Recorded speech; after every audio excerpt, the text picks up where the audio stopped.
route to go. Yeah.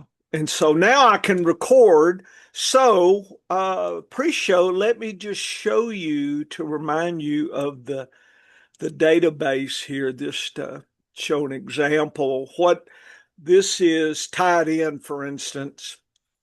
And again, this is 2000 to 2024. So I added uh, uh, the 2024. I was going to do it this summer and I never did. So this just shows you uh, the information I have. And I wish I had, if I had interns, I would have them add more stuff to this grand database. I just hadn't done it.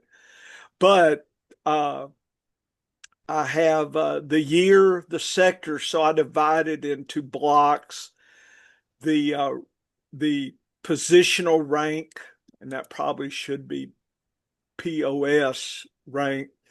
The sector, so I divided into 12ths. The percentile of the rank that year from 100, the best, to 0, worst. And then the sector that that player fell in on, and name of the player, team, the age sector, the years of experience, the code for that. R is rookie, R2 is second year, and whatnot. Number of games played, the receptions, the yards per reception, the tight ends, and the PPR fantasy points. So there's a lot, and I probably need to do a poster of this. And the running back, I added uh, the uh, pretty much everything except with running backs, you got to add the rushing and then the reception. And so I added the rushing fantasy points and the passing fantasy points, and then the percentile of total fantasy points that are from rushing or passing. And that's where I get the information looking at age versus passing activity, these kind of things. So I'm going to kind of explore that. And you can look at rookies, you can look 10 years out, these kind of things. So there's a lot of Interesting. grand information here.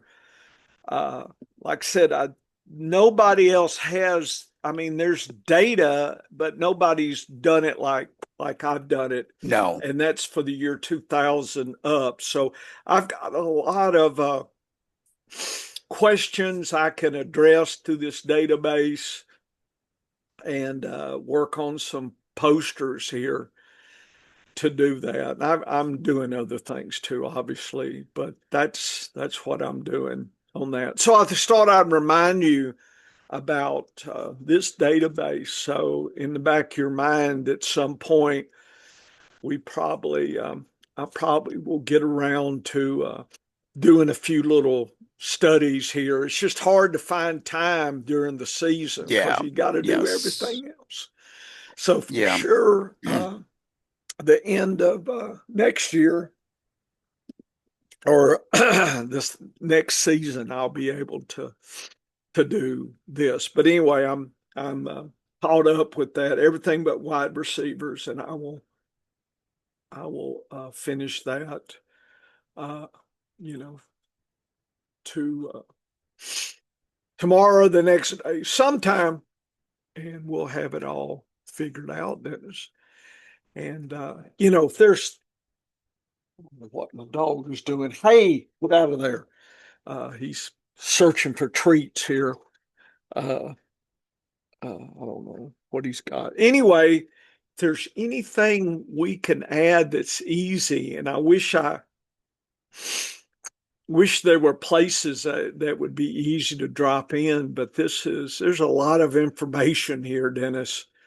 Hard to add stuff, you know, to it. So anyway, I'll let you comment on that.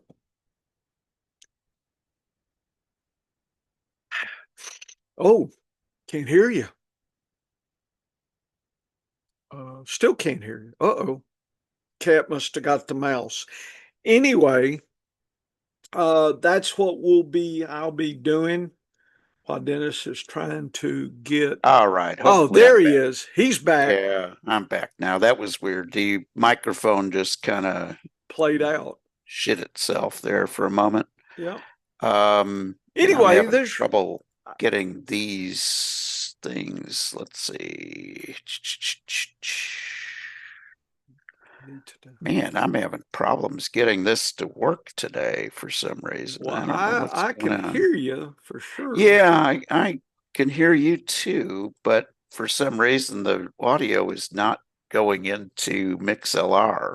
Oh, So I'm that's not getting, yeah. So I gotta see what I can do here. I can pause if you want. Yeah, no, we're good. I just gotta make sure that this mic doesn't crap out here. And here's what I'm gonna do is I'm gonna close that down and bring it right back. Um, yeah, no, I love that database. It's you can never have too much information. No. And that is the big key. And our only problem over the years is we've had so much data and we need to get better at organizing it. That's the Yeah, that's the that's thing the I really, intern. Yeah, yeah, it's but that's human nature for me. oh God, I love yes, to yes, find yes, it and yes. know it and then forget it and then rediscover it. Yeah, no, I know that feeling all too well. That is kind of a normal behavior of stuff. It's just weird how that works, but um Well, the reason the data needs to be organized, and I think you and I agree, it's just essential to have that as a stream involved in our synthesis. yes. I don't know how people just gut do it. I would, if I use last week and just my recollections of last week, I'm not sure where I would be. I need to look at the metrics. I need to understand what averages are. I need to understand lots of different information versus just what my so-called gut opinion is. And I don't try uh, to let that bias me. I try not to. I know we're biased. Any kind of sensational thing biases us, like Tucker Craft. You're gonna, Yes. Ertz catching that long touchdown. That is bias going into next week. You're gonna have a favorable view when you see that name, but it's Yes. going to be next week's a new game, a new matchup, and it's the and that's hard versus Bill, right? He didn't do well. So No, he you're did going to not. have kind of a negative view around Yes. that. So, Yes. but it's going to be next week's going to, Eckler's gone. There's going to be things that have changed. So it's a constant battle between us juggling uh, the uh, this information from all streams and Yes. it scares me because like I said, we're built to fight or flight. We're not built for sit around and think about things, right? Yes. You don't think is that the saber tooth cat slipping up on us. You're gone. You know, the ones that stuck around they're eaten. So our ancestors one who skipped away quickly. So uh fighting that, right? That's why the stock market gets so crazy Oh God. is and and a lot of the traders know that in fact they trade based on the sentiment that people are going to over or under react to things. Yes. Yeah, and then there are a lot of people that are very suspicious about the data that is being fed in, and again, it's money that is determining right now in the grain market business, which I of course follow very closely Monday through Friday for Sure. my work. Um, there are a lot of people who are a little skeptical, well, very skeptical of the USDA data Mhm.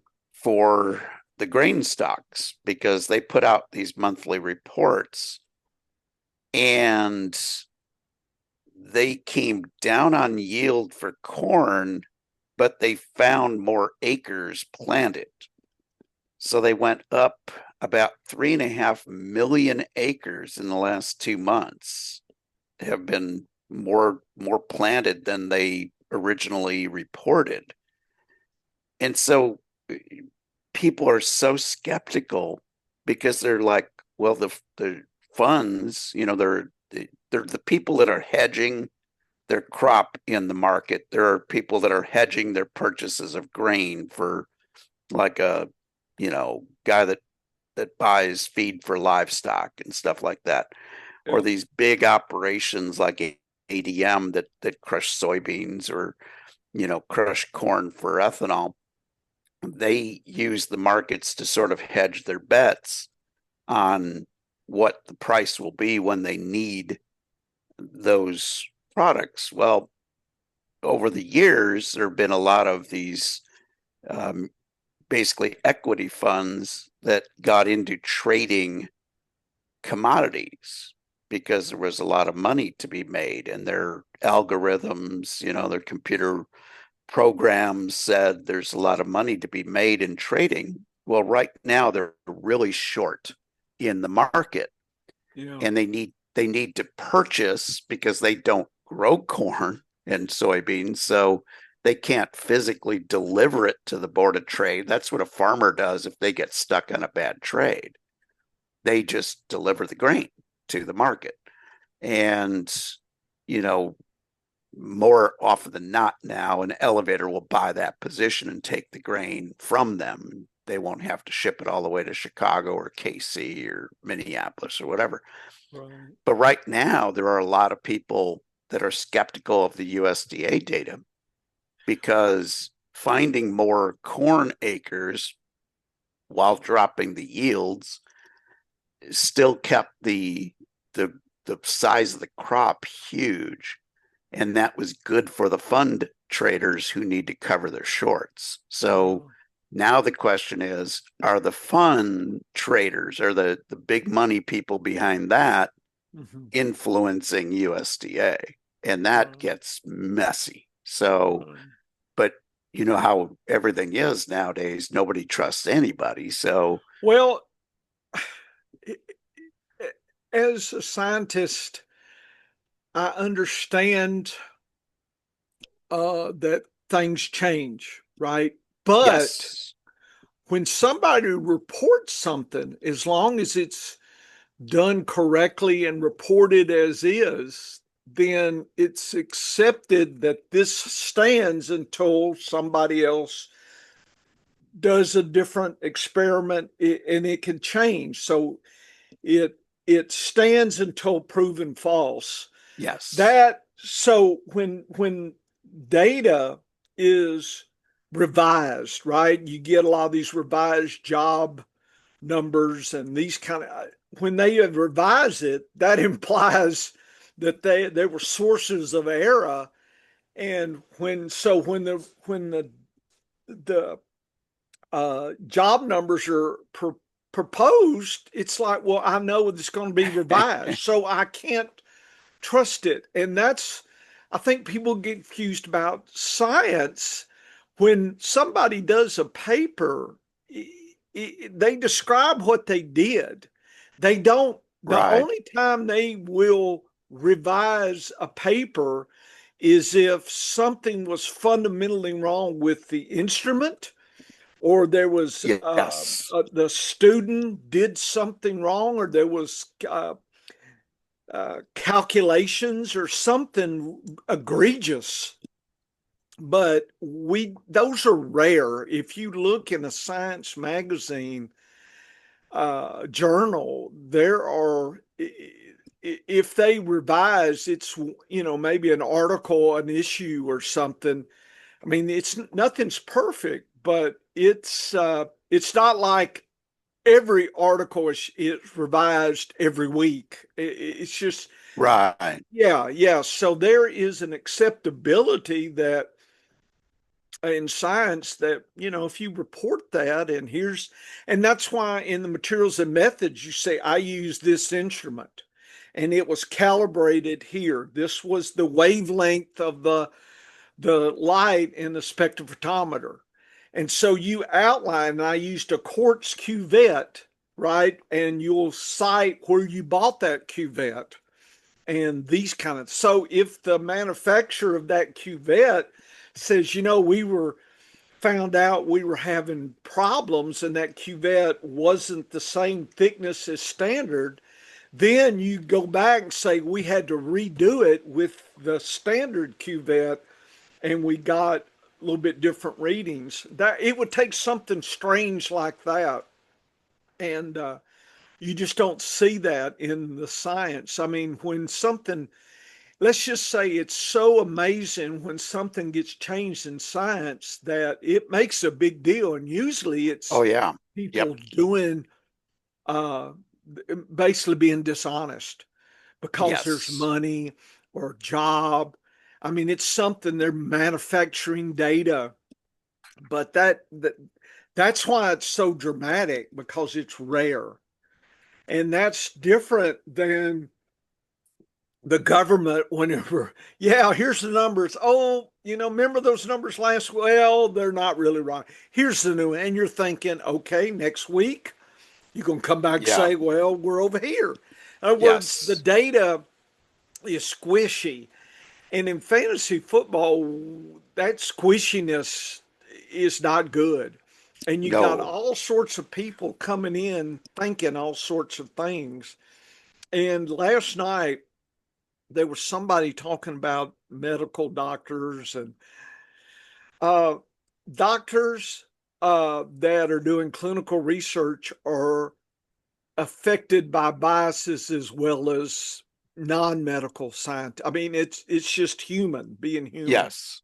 Yep. And so Dennis, like I said, the best book I read that started me off thinking about thinking is this book here. I'm showing it, Fooled by Randomness, and Dr. Taleb here, and he's the one who coined the black swan, but this is a revised edition here. And he's got some really interesting quotes, and I love the aspects of things, and uh, there's a lot of information here. Uh, uh, I'm, yeah, so here's what our minds are not quite designed to understand how the world works, but rather to get out of trouble quickly and have offspring. So that's what we're built to do. Our ancestors, didn't hang around. When I quote that, Dennis, and I do that multiple times because I'm emphasizing this same concept, that's who our ancestors were. Go have youngins and get out. Don't hang around when something's roaring or the bushes are shaking. You're not sticking your head in there. You're gone. Yeah. And here was the old data. Look, the more data we have, the more likely we are to drown in it. And that's that concept in science and prediction that too much data Oh, yeah. doesn't add accuracy. It just tricks you to be more confident. So in fantasy, when people hear 100 pundits say something, then you're more confident about the same level of accuracy. And then next week, when something changes and it wasn't like everybody said last week, you get mad. Well, this is all luck. I mean, 100 people completely missed it. They don't know what they're doing. I mean, you just get all crazy here. And then Machiavelli said, luck is at least 50% role in life, and data and fantasy. There's I don't know if it's 50, but there's luck, right? Just the ball is a funny shape, and just things happen. And remember, then this is the best quote: nobody accepts randomness in his own success. You always think it's because you're smart, but your Yes. failure is, well, damn it, I got caught by the randomness, and poor Bill, and it's not your fault that you played Bill. It's something else. But boy, if I played Bill and he got 3 touchdowns, look how smart I am. And this is human. Yes. And Yes. so I like to look at these quotes because I'm doing it to remind myself of these hidden dangers, and things are, uh, you know, we don't understand randomness, but we are superstitious. I mean, that's part of it here. And survivorship bias, we're wrong about what caused what, and I've stated that as well. And so people pay attention to the signal but ignore the noise. Yes. And Dennis, even though these are little bullet points, and you read them and you understand them, you need to keep reading them, because every week you're forgetting about it, because there's a lot of things that change things all the time, and it just makes me scared sometimes. It's like, and you've got to find a way to deal with it, and a lot of people are not aware. And like I said, we discussed on Twitter, and I asked the question, why isn't there this kind of data?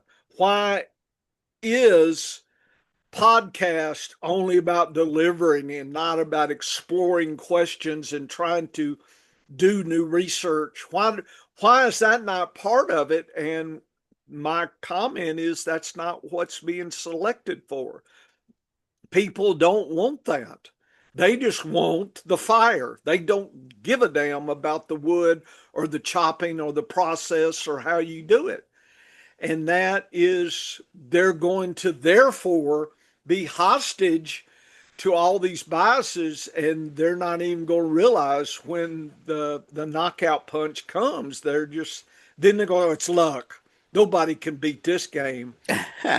And you and I constantly have to do experiments and test questions that we have, and that is what we do on this podcast. We spend a lot of time talking about that, versus who's the sleeper this week, who's the bust. You can get that everywhere, and it's not going to be the same person. So then you're tricked. Well, who is the bust? This person says that's the sleeper. This person says that's the bust. Well, who do Oh I yeah. believe? And Yes. what's the floor ceiling? How can I believe any of this? And you end up just getting more confused, less clarity, more confusion. And that's the hardest part of this game, I think, is and we're all, Dennis, we're all fighting that all the time. It's just, I think you and I have the luck that I call it. We're lucky because we at least know that's there. It doesn't Yes. mean we know how to fight it, but at least we know it's there. We know that there is an elephant in the room. We may not be able to see all of it. We grab the trunk, we grab the tail, we grab the legs, and we see different things, but we know something's there. And it just, we're in the minefield. Think about, how do we get out of here? Where do we step? At least we can know that, and then try to discuss our choices, and that's why I spend a lot of time thinking about the thinking side, not just picking. Easy to pick. You can set your lineup in 5 seconds. Just chip, chip, chip. Okay, I'm done. But then you start thinking about it, and then you think, and then you think, and there's the hard thing is sometimes you're going to think right, sometimes you're not, but you've got to take responsibility for it. And anyway, there's a lot to it. There's a broad aspects of all this, and I know this is stuff in prediction markets, right? And the grain and weather and fantasy that we all have to think about. And I wish it was easy like that, but it's not. Every week I'm at a conundrum, and I do have Yes. a question, and I was thinking maybe we should. What's our trickiest question of the week? And I got mine, and I was going to throw it out for you. But anyway, I'm gonna stop and let you comment on my lecture there, and then Yeah, I've got a question for you. we have to be aware that we're going to make mistakes. And what I hate doing in fantasy football, and here's where having a large portfolio of teams comes into play. Because if I have a player that I am uncertain about, and for Thursday night, and we talked about this on our podcast when we recorded on Wednesday, we were concerned that this was the first true Thursday night game with short turnarounds for the players. And we knew that was going to add a dimension of uncertainty.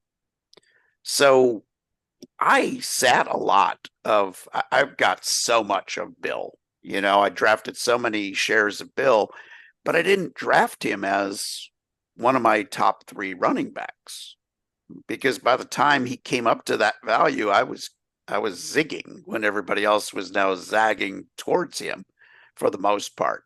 I had other players I liked in that round 6 was as early as he was going, round 8 was as long as he was lasting in those later drafts. I had somebody else in mind at those points in the draft.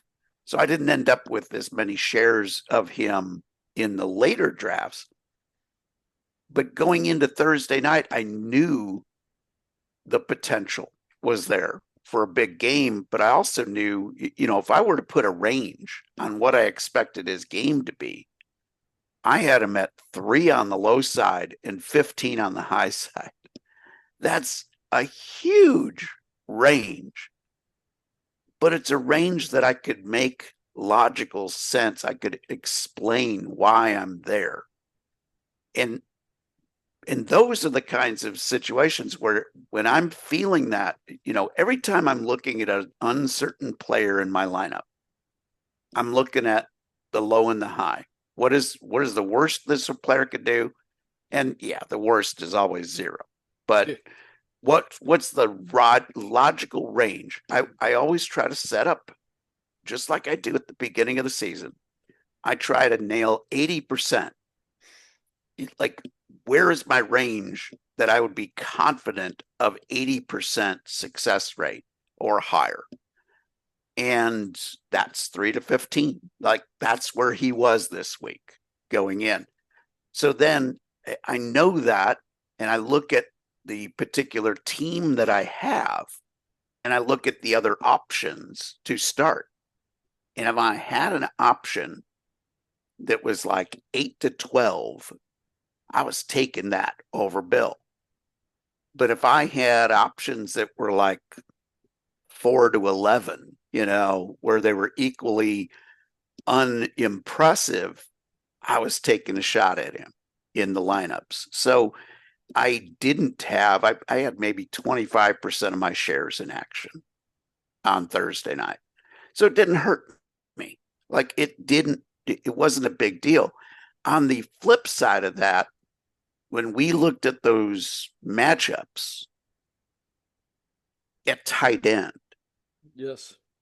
And they were both primo matchups. Like Ertz was in a good situation, and so was Tucker Kraft. I had exactly one share of Tucker Kraft that wasn't in play on a team, and that was a team that I was starting. I had started. You don't have to start a tight end, Right. okay? So I had a murderer's row of good high volume guys, and I thought, you know what? I'm going to leave one Tucker Kraft share on the bench just in case he doesn't do anything. I'm set because I've got a lot of good options at running back and wide receiver. It's a league that scores similar to Scott Fishbowl, but it's a dynasty league where every year the scoring changes. So it's a really bizarre league, but it's been interesting to sort of track decision making in that league. And I had love that I was starting in that league. So I also was like, okay, what if this Washington defense is really good? Do I want two Green Bay players? Because I had benched both Golden and Reed in that league as well. And I was like, I don't want to load up on Green Bay players. I don't want to load up on Washington players because I am concerned about the game being a dud scoring wise. But when we sometimes get concerned about games being duds scoring wise, every week we have one example of a game. And we were talking about this last week about how accurate Vegas is with the over unders. They missed one game last week by 28 points on the over under. They set the over under at 38 and a half. They missed by 28 points, Professor. So these are the best in the business that know their stuff. I would guarantee that if you look at their performance year in, year out, a high percentage of the games, probably close to 80% over the course of a whole year, are within 5 points on the over under. That is a very narrow gap, but they nail it every single week. And even some of the games where you're looking at it and you're going, man, I don't know about this, but they nail it. So, but they have one or two games a week that they miss. And when they miss, they seem to miss by a huge margin. And that's the nature of the peculiarity of football. And that's why you will never be 100% in fantasy football. But if you pick your spots and you get every share of Ertz and Kraft into the lineup on Thursday night and everything else, you're kind of like, I'm not sure. I'm not playing a lot of this. I had a couple of golden shares in, but that was rare. It was on teams that were real deep, you know, starts a lot of guys, 4 flex positions, 3 starting wide receivers. You're like, yeah, I got to play anybody who's going to be in a starting lineup at this point. And here's where the peculiarity of football pays off or comes to roost as well, because there were 2 plays in that game Thursday night that would have been the difference between Matthew Golden being the star player coming out of Thursday night. They missed on 2 long shots to him. What's the narrative if both of those shots are complete and he takes them both for touchdowns? We're talking he has a 25-point game instead of 1.5 points. And the margin was about maybe 2 feet total on the miss. If that, it was probably closer to about 9 inches between the 2 plays. And that's just the whole narrative is different. And the pundits, fantasy football pundits, would have been singing a whole different tune. But you and I would have been looking at that performance and saying if he doesn't complete either one of those touchdowns, that's a 1.5 point game. It's like the tight end who puts up the line, and we've seen this too often: 3 targets, 2 catches, 4 yards, 2 touchdowns. That's not going to repeat the next week. No. That's probably not going to repeat the rest of the year. Versus a player that has 12 targets, 8 catches, and 70 yards. That's just a 15-point game. But that 15-point game could have been 35 points if he gets in the end zone or he catches one more pass. Right. That's where our understanding of the data gives us an advantage, because we don't react as much to that recency bias from the week before. Just like Dylan Sampson. I like Dylan Sampson this week. I know I'm not getting 8 catches again, but I think he might get more of the touches overall. He might get the starting job over Ford this week. Yeah. But there's an uncertainty there. But I was glad I had him in the lineup last week with 8 catches, because I thought he'd get 4 or 5, and he got 8. So I was pleased as can be with that result.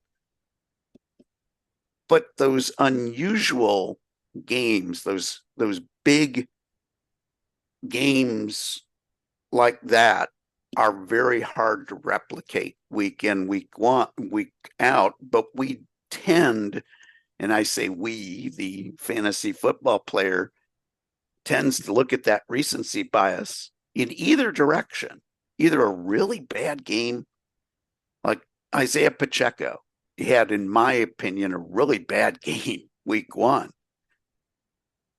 Does that change the way we think about him in week 2? It does, because we are even scientists can be biased by a great or a shitty game. And that's the trick, is to let the data be what is causing your decision. And again, Dennis, because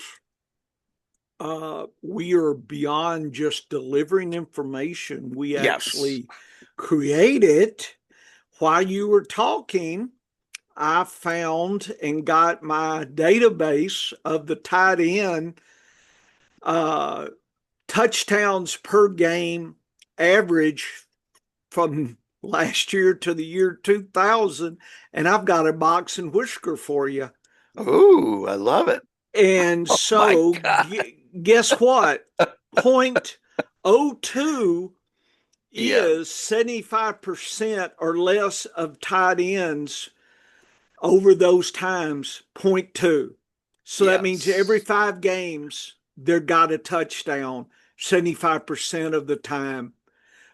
The other ones, the 25% is about 0.05. So every 2 games, a touchdown.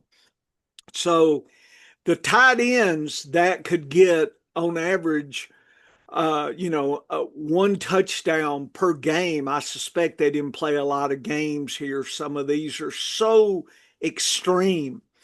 But reality, if a tight end catches a touchdown, that should be, the average at best, 25% of the time is between 0.2 and 0.5 average of a tight end touchdown per game. So it is rare for a touchdown to even happen for a tight end.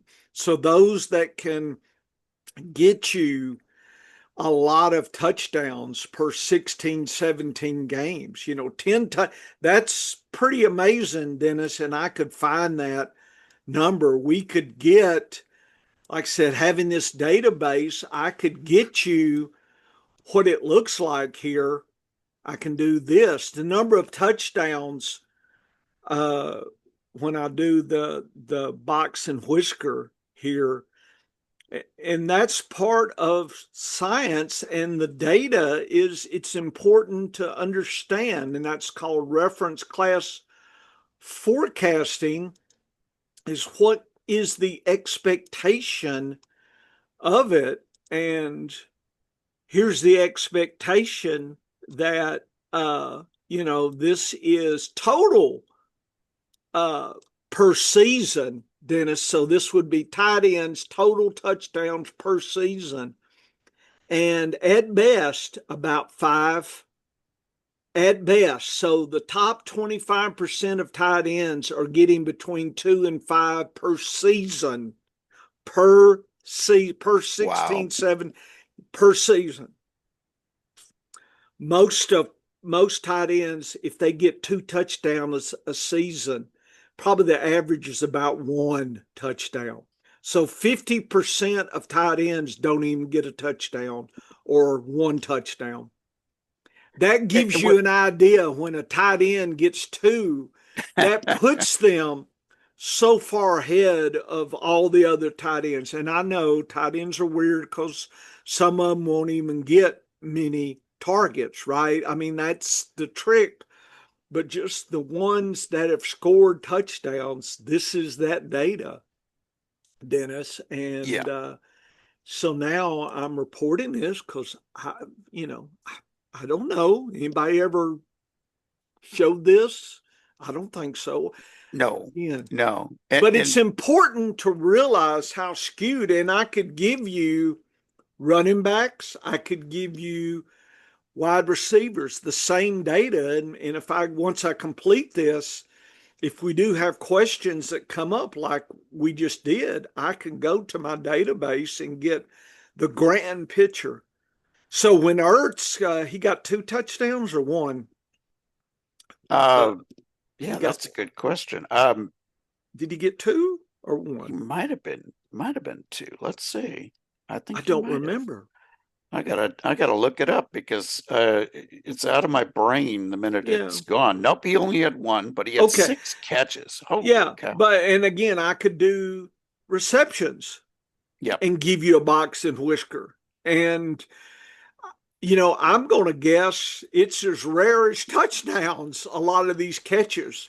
In other words, the extreme, it's not linear, Dennis. It's more exponential. There's going to be a few catching a lot. Most of them won't catch much at all. And that's part of the tight end conundrum here. So it's important to understand these averages and expectations. And I just don't see a lot of time spent with that. So if they're talking, that tight end caught two last week, are they going to catch two more this week? And everybody gets all salivating. If you come to me and says, well, I say, well, they probably won't catch another. On average, they most likely won't catch any more touchdowns for the season. I would probably be the pessimist saying I wouldn't expect any more, or at best three more for the season. And, it's the kind of data that I think people need. And we're having a visitor, Dennis. I don't know who it is, but they're coming. I invited everybody from the TSA to Oh, come very in. good. Very good. Justin, hello, Justin. What's up, y'all? We're just actually you're getting recorded right now for our podcast pre-show here. We actually have a pre-show, and I was in the middle. We're discussing touchdowns for tight ends, and I was looking at my database here, and we're discussing human biases and touchdowns here. So we're pretty deep in the weeds, Justin. So you don't have to say a word. You can just listen to us, or if you've got something to say, you're welcome to say it. And once you catch up, but anyway, going back, Dennis, having a database going back to the year 2000 allows me to pull up these expectations, in this case of tight ends. And like I said, Ertz catching one, that is so rare. The best, like I said, the best tight ends catch five a season. So, like I said, 25% of tight ends this year, the best will get 2 to 5 touchdowns. That's it. So, we're talking rarity. So, when the pundits on Twitter start barking about, a touchdown or something, that's crazy. And see, somebody like Kelsey, they ignore when he was hot back in his day. I mean, people, in Gronk the same way, they would get 2 touchdowns. They could get above 5. They could get, closer to 10 a season. That's incredible over the 25 years. I mean, if you look in that way, and again, there is none, there is this, I guess it's not ignoring, but if you don't know it's there, but that's how we approach using data to at least put things in context. And that's the hardest thing to do in fantasy, is keeping it contextual and not being fooled by last week's great numbers or bad numbers. And that was kind of what we were saying, Dennis, Justin. So that's the old professor's data here. And Well, and here's a okay, go crazy ahead, thing. Dennis. Here's Yeah. is an absolutely crazy thing when you put this into perspective now with all this data. Yeah. Both Ertz and Kraft have a touchdown in each game that they've played. So Dennis, they're 2 for that 2. is so wild. Yeah, that is the ultimate rarity. But the reason that I jumped in with both feet on both Ertz and Kraft this week was when you showed the data last on, I guess it was Wednesday or was last week, where you showed 5 or more targets. Yes. And there were only 11 tight ends, 11 or 12 tight ends that had 5 or more targets week 1. That is so rare. 5 versus, or more. That is this gold standard. And I could give you, like I said, I could do this data for receptions, and we could get a feel for that. And yeah. And so seeing both guys having great matchups. Yes. That's why I said the parlay. And now that I look at this data, yes. When I said that tight end parlay, I didn't bet it, by the way. It seems to me if Vegas has got to know this data. I mean, yes. So whatever odds they gave us on the parlay of both tight ends getting any time, wasn't high enough. They cheated us on the damn odds. I mean, Vegas doesn't play fair. If you think Vegas plays fair, they do not. They know this historical data. Somebody does somewhere, some data wonk they've hired. And they're like, yeah, let's see if any suckers will go for this parlay. And I'm going to give them about a third of the real-time odds. I mean, at least at the racetrack, we know, they're going to take a fourth of our money off the top in a rake. And can you imagine people in fantasy, they're complaining about 5% rake? And in in horse racing, we're talking up to 30% rake. And some of those exotics. I mean, we've been playing that for years, and that's why I love. Once I think the season gets going, we'll try to, bet a little more with my bankroll, but it's still they're not.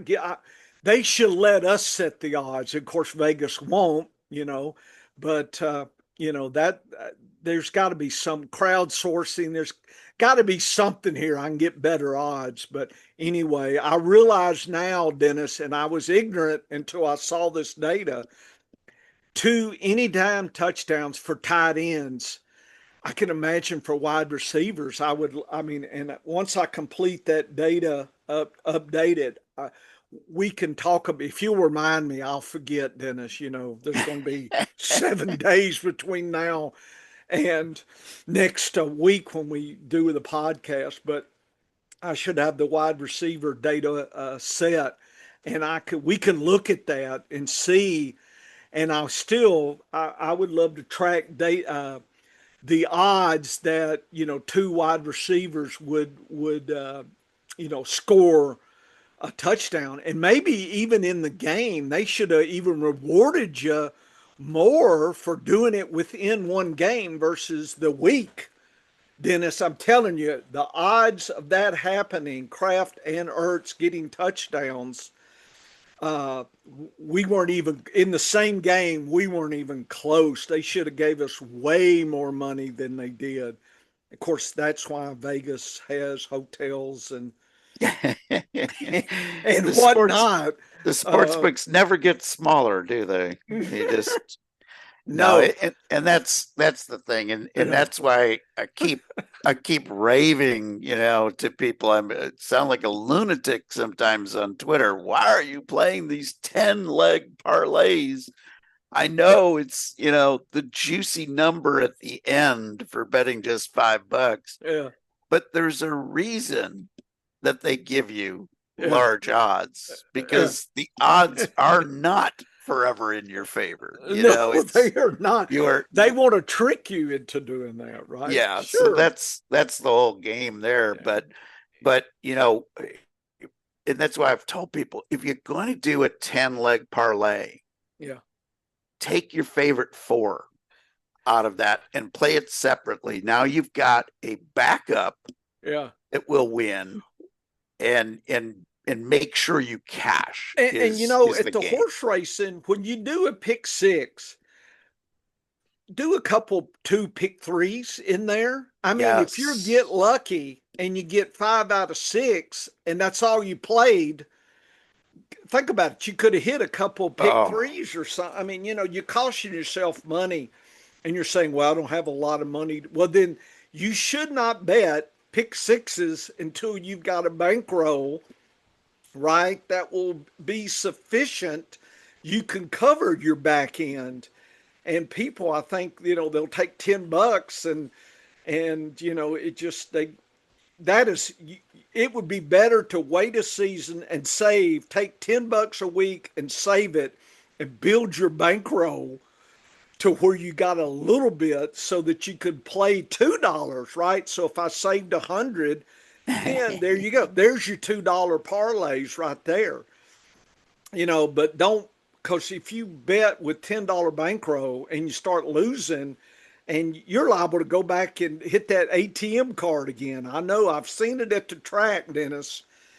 All of a sudden, and we talked about your dad would give you his winnings and say, son, stick in your pocket. That's yes. because when you get in the middle of the fray gambling, well, yeah, I'll make that money back. You know, I know I lost the mortgage this month, but I can't go home to my wife, so I better, risk next month's mortgage to get the money back, right? I'm due to win. I've lost so much that I'm due to win. Again, it's like, you just lost. What's to say that you won't lose some more? Anyway, Yeah, two old love. broken down horse players. We've seen it all and seen ourselves and people at the track. There's so many lessons we've learned in betting that they apply to, you know, fantasy football betting. It's just crazy, and Oh yeah. predictions and whatnot. Yeah. Anyway, Dennis, we probably should start the show because Let's you and jump on I can. in. Let's Yeah, jump and on and in. and thanks, Justin, for listening. We're a little bit crazy and different, so welcome. And the Okay. pre-show just gets us warmed up, JC. Yes, So we you do. can We only just. imagine how bizarre we're going to get as we get into the podcast. Here we go. Yep. How you doing, everybody? This is Dennis Michelson. Welcome to the science of fantasy football. Why the science of fantasy football? Well, you get a meteorologist and a biologist together. They're going to use the scientific method, and that is guaranteed to make you smarter in fantasy football. Now, you notice I didn't say guaranteed to make you winning more money, just guaranteed to make you smarter, because we're using statistics to guide us to an answer, not cherry picking those statistics to try to back up an opinion we already had. And joining me as he does each and every week, he is the fantasy professor. He's a real professor emeritus. It's John Bush. And John, week one is in the books, and week 2 started out with a usual Thursday night performance. It got better at the end, and I was complaining that it's another Thursday game that I hate. And I hate foreign games and Friday games and weird games and, games played on the beach and games played in the mountaintop and all the other stuff that's coming, and, like I said, I'd say surround, put have some chained panthers or something. If you get too far out of bounds, you get chewed on here. Let's just really get the gladiator spirit going here in football. Let the NFL really be a blood sport here and make some money. It's just crazy all the stuff they keep trying to do here. And it's sad, Dennis. And I'm never a fan of Thursday. I always feel like points are left. And unfortunately, sometimes those points on my team, and that just, that's why the good news about Thursday is I have Friday and Saturday to lick my wounds and forget about what I did bad. So as a pessimist, Dennis, all I remember is playing Bill in a few places, and I shouldn't Oh, have yeah. because he lost, right? If he would have got 2 touchdowns, then I'd be celebrating, right? But I did play some craft and Ertz and whatnot. So, but as a pessimist, I never think about those. I always think of the bad choices, and so I have to balance my mental state here. And I need to be like you, Dennis, with your crazy coffee eyes, like I said on your icon. I need about 40 cups of coffee to play Sunday here, watching the red zone. But anyway, this week, I enjoyed the game. I'm not a Green Bay or Washington fan. Of course, I am a Saints fan, so I understand pain and agony. And so I'm sure the Washington fans are all sad and whatnot. But I thought the fourth quarter it kind of picked up a little bit. I was proud that they got some activity, but I think Bill was the big disappointment. So if I was in Dynasty and you're a Dynasty player, is Bill for sale now? A lot more? Can you I get don't more for Bill? Or you I think don't people are still greedy?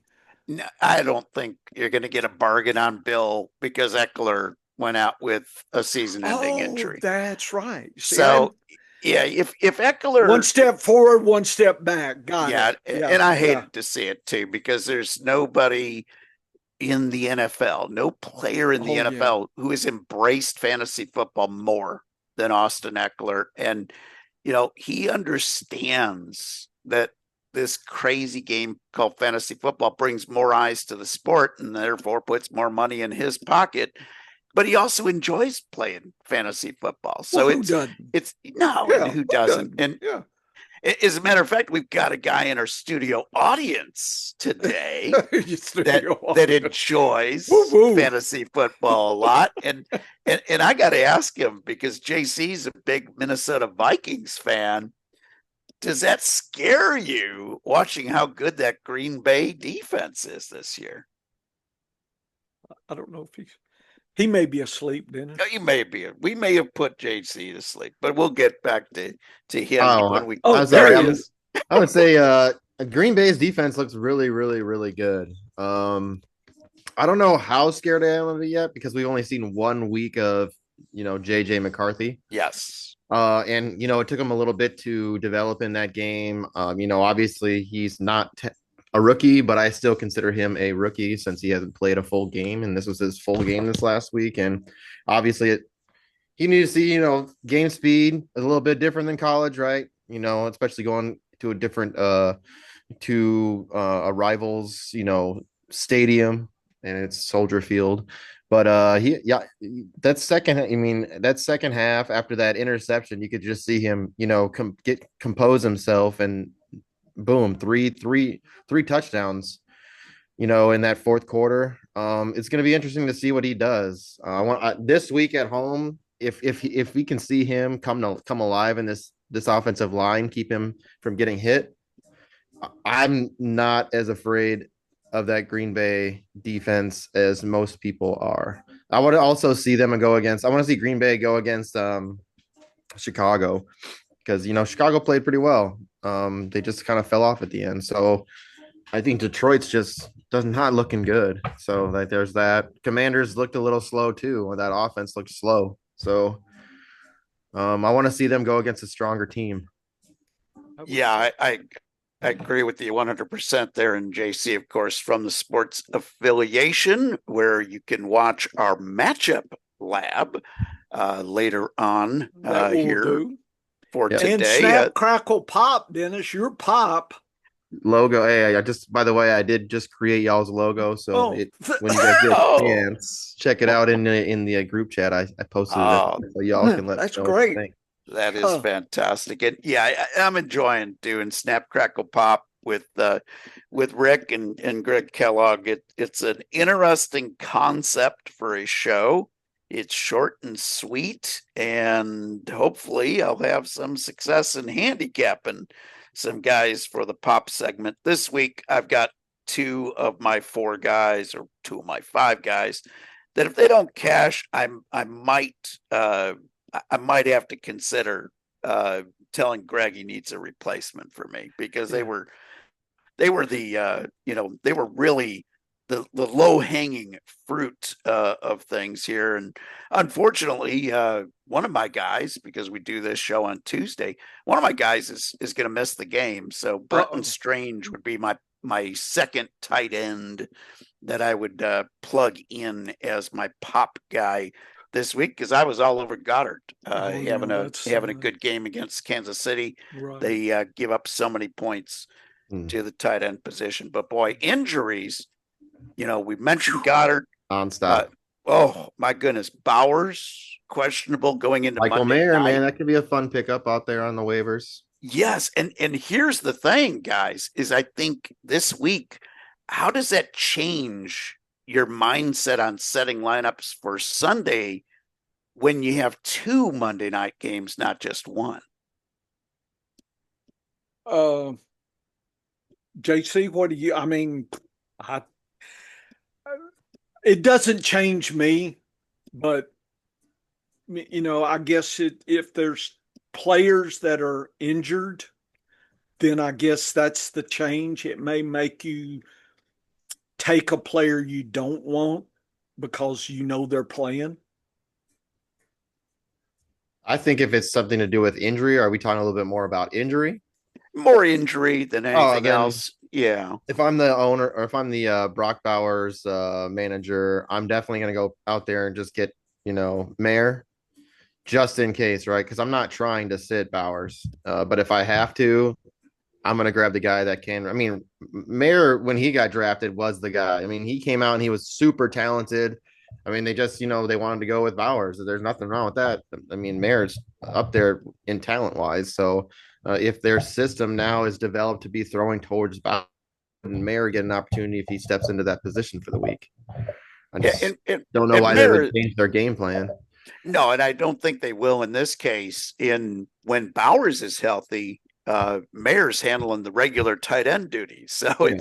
it's just kind of weird how he's gone from, just falling off the radar as a potential fantasy football guy because he He's an is elite lining up. blocker. He's an Yeah, elite blocker. he is an elite player. And that's the thing is we sometimes get caught up, oh, that guy's a bust. That guy's no good.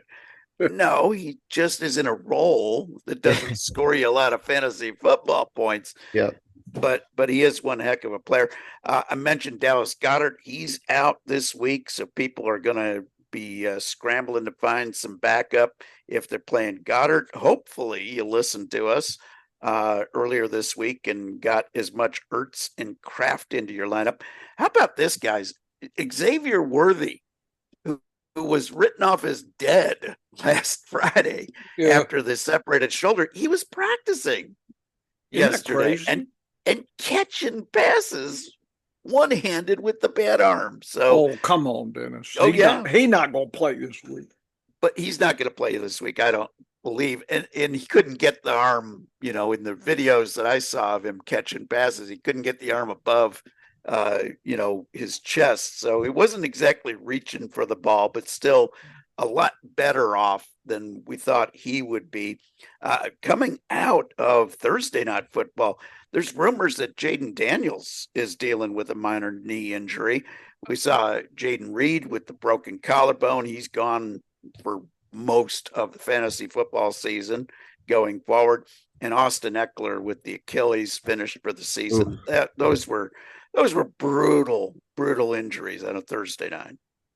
Yeah, man. The Packers losing the receiver again. Gotta love that. I mean, when does it not happen?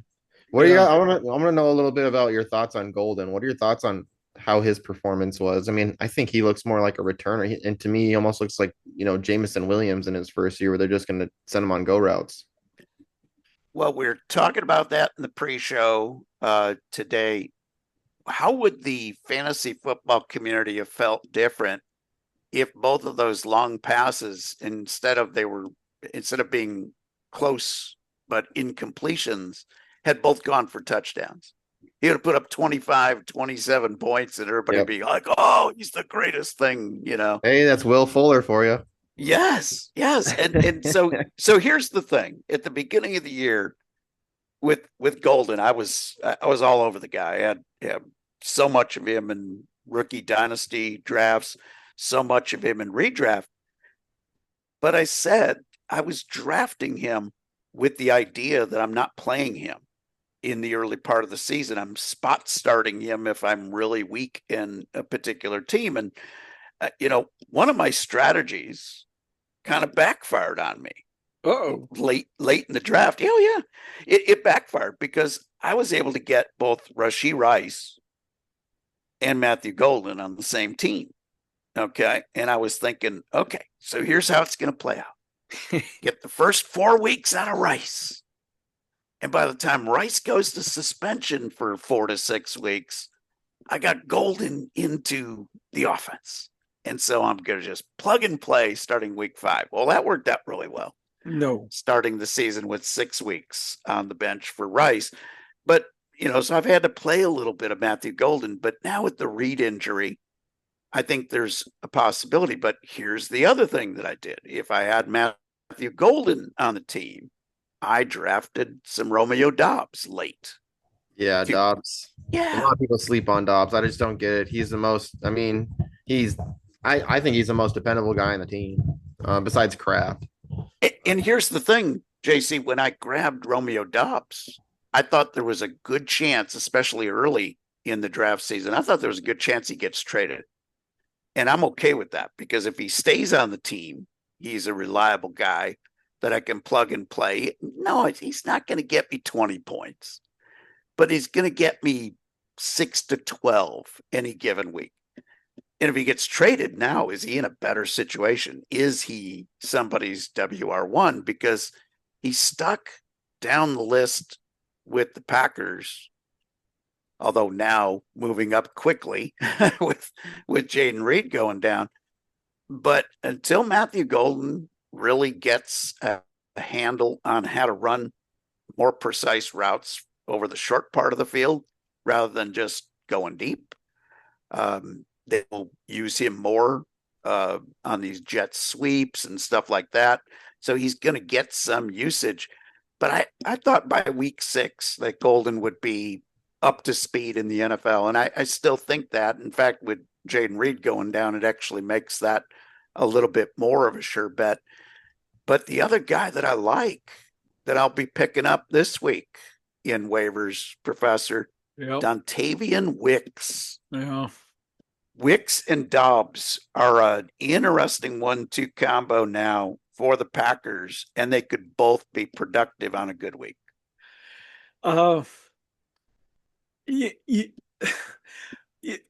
It's a little early for me. I tend to wait a little bit, Dennis.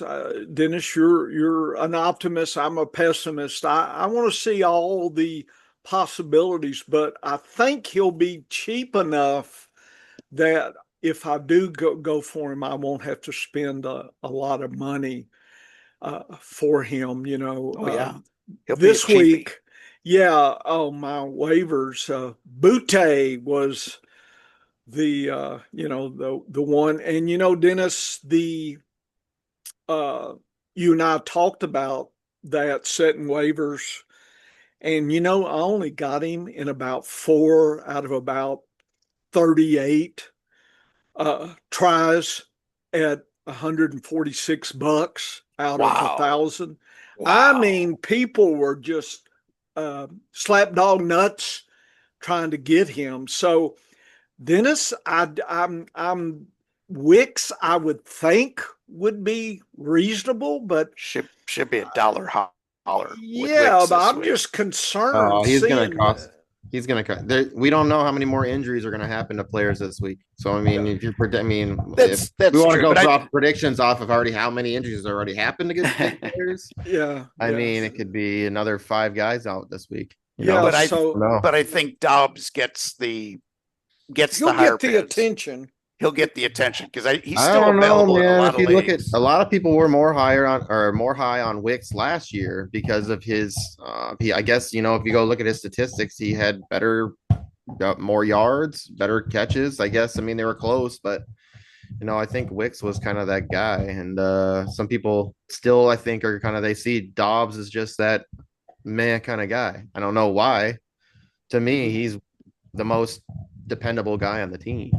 The only thing I've ever been concerned about with Dobbs, and we saw him trying to stop this issue. The guy has had concussion concerns, Yeah, just that's like why he's Chris got that Olave. guardian. He's got the guardian And, cap on now. yep, he's wearing the Guardian cap, so he's doing what he needs to do to try to prevent that. But his biggest problem is just like Olave, they don't know how to avoid the big hits, and All their that's receivers are small. They're all tiny. yes, yeah, and but he just doesn't know. Like he he's just he's a tough guy who just takes on the hits, Yeah. and he just that's his nature. And some of these guys, like you look at it obviously a different situation, but you look at Jaden Daniels, he doesn't get hit hard. Like he avoids, he's quick to avoid that hit. You look at some of these other players. Devonta Smith is like that, where Devonta Smith just kind of manages. You think he's going to get absolutely, his clock cleaned, and he finds a way to just duck under the big hit and avoid, live to play another day rather than get that last yard and a half. Um, and Tyreek Hill's always been that way too, where he knows when to get down to avoid the big hit. That's why he's had such a good long career, despite not being the biggest guy at that wide receiver role. Dobbs is he's just a tough guy, and I think he's finally gotten the word that that these guys can lay a lick on you.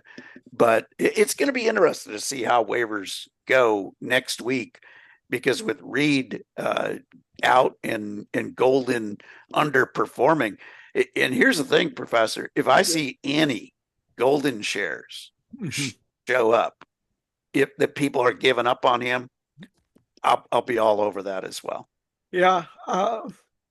It's hard to find that in these deeper bench, leagues that we play in, but maybe somebody will drop. It's hard to tell. I'm looking forward to that. I actually have a question now. We got two of you here. This week, one of my problems, and I called it in quotes problems, what to do with Olave. The defense against position says it's tough, but they are playing at home. He got a little attention last week. The the the tendency on FFPC leagues, about 70% of people that own him are playing him. So there is a high percentage of people playing him, and I'm finding that he is part of the decision making I'm having for my two flexes, Dennis. I'm finding him and David Montgomery as is an example of people that I'm having debate him with, or Diggs is another one that I'm kind of debating as well. But Olave's at about 70% starting. Diggs is around 55. Monty's about 55 or 60. So that is where I'm at on the flex. So I wanted, uh, you know, Dennis, for sure your opinion, JC, if he's got an opinion. What should I do with Olave? What do you think? Olave is always scary to me because there is a wider range of outcomes for him Yeah, versus yeah. other guys. And that's mainly because we're in this environment where New Orleans does not have a quarterback that you look at and say, yeah, I want to be starting wide receivers that Spencer Rattler's throwing to. But last year when they had kind of the potpourri of rotating quarterbacks with Derek Carr going in and out with injury. Olave only played 6 games. 2 of those games, he only had 3 points. The year before, when Derek Carr was more reliable, Olave played all but, he played 16 games that year, 16 full games, and he had 2 games where he was 5 or less. So Right. with a reliable quarterback, he gets so much volume, you don't worry about it. But when there's an uncertain quarterback, I could understand why you'd be shopping elsewhere. As far as Diggs goes, he played less than 50% of the snaps last week, which was very interesting. They had kind of a rotating crew of wide receivers that they weren't afraid to throw out there, and Diggs being the older guy that dealt with some minor injuries during training camp, they were bringing him along slow. I'm not so sure if week 2 is going to be where I would expect him to be on the field anymore. Montgomery, boy, that offense looked awful last week. How much of it was Green Bay's defense because Detroit got creamed up front? But Detroit did have some changes to that offensive line this year. Maybe they're a little bit, Gibbs wasn't effective running the ball either. So I'm very hesitant on airing out, all my Monty shares until I see that Detroit offense cooking a little bit more. But speaking of cooking, they got home cooking this year or this week, which we know It's there's always good. been a home away bias for Detroit when it comes to their offense. I'm interested to see what JC thinks about this because he does have a good eye on that crazy division. All right, so I was just kind of listening to what you were saying. So with Montgomery, I might be a little more hesitant because um I wouldn't say that Minnesota's running game looked great last week, and I don't know how much Montgomery's going to get in the passing game. So, and that's where Aaron Jones did his work, right? He caught a touchdown Yep. pass. Yep. But I mean, they didn't, neither running back I did very well for rushing. Um, so that's kind of my thoughts there. If you want to, take that with what it is. With Diggs, I don't know, man. Drake May, he seemed to target the guys he wanted to target, right?